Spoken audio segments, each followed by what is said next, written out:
নুন দিয়ে দিলাম। এবার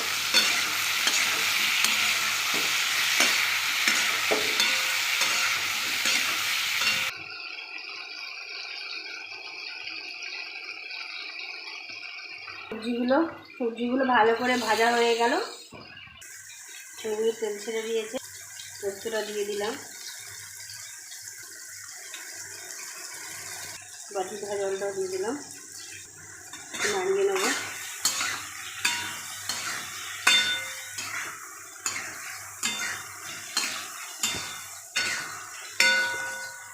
জল দিয়ে দিলাম।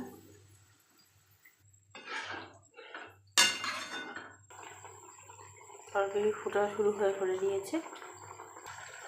তরকারি রেডি হয়ে গেছে। এবার নামিয়ে নেব। তরকারিটা এবার ঢেলে দিচ্ছি। আর ঝিঙে আলু পোস্ত কমপ্লিট।